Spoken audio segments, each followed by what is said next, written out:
Assalamualaikum, 大家好，欢迎回到 Firda Fei Channel.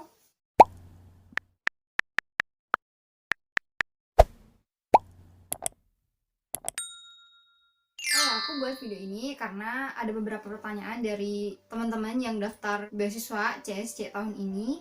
Ada beberapa kendala dan aku bakalan bahas setuntas-tuntasnya di video kali ini.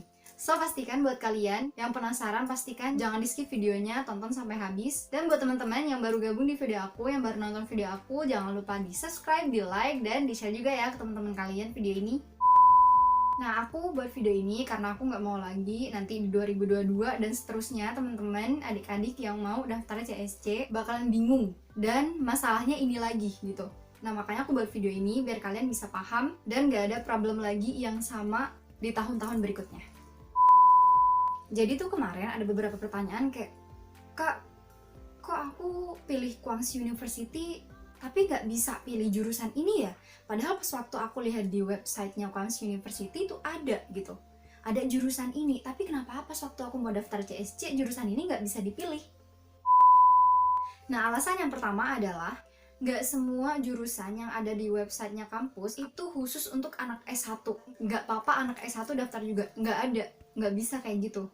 Ada beberapa jurusan yang emang itu nggak ada untuk S1 gitu loh.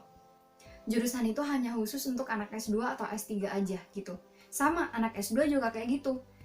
Nggak semua jurusan yang ada di S1 itu bisa juga dipakai di S2, itu enggak ya.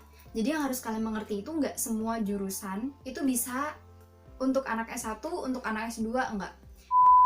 Nah, yang kedua nih, kenapa sih kok nggak bisa dipilih? Karena di sana itu jurusannya nggak ada beasiswanya. Selain jurusan itu untuk anak S1 beda, S2 beda, S3 beda, untuk anak beasiswa pun juga beda. Nggak semua jurusan itu bisa di-apply untuk anak beasiswa, nggak bisa. Ada beberapa jurusan yang itu emang khusus untuk beasiswa aja. Tapi untuk yang bayar sendiri biasanya sih bisa aja, pilih yang mana aja gitu. Cuman kalau untuk yang beasiswa itu biasanya ada beberapa jurusan yang dikhususkan untuk anak beasiswa aja. Selain yang dikhususkan itu ya udah mereka nggak bisa ambil jurusan yang lain gitu. Yang ketiga, penuh. Karena semua jurusan itu biasanya ada kayak kuotanya gitu loh. Jadi misalkan untuk anak S1 yang jurusan sastra Mandarin itu cuman untuk 200 orang misalkan kayak gitu. Itu udah campur, mau yang beasiswa, mau yang nggak beasiswa gitu loh. Nah, sebelum yang anak-anak beasiswa daftar, biasanya kampus juga udah buka untuk anak-anak yang bukan beasiswa gitu. Jadi mereka bisa daftar duluan, ambil duluan tuh jurusan itu gitu.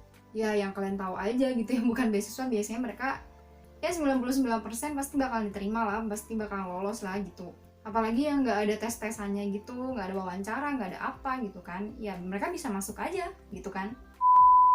Beda sih sama anak beasiswa gitu kan, karena ya iman kita udah dapat gratisan gitu kan, jadi ya mau nggak mau ya harus antri gitu. Nah, jadi itu 3 hal kenapa pas waktu kalian daftar CSC udah daftar online dan itu jurusannya nggak bisa diklik. Padahal di websitenya itu ada, di website CSC atau di website kampusnya sendiri, padahal itu ada, cuman kalian nggak bisa ngeklik pas waktu kalian daftar online CSC itu gitu.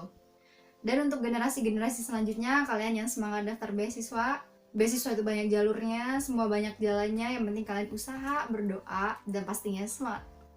Oke, jadi segitu aja video yang bisa aku share kalian, semoga videonya bisa bermanfaat. 再见。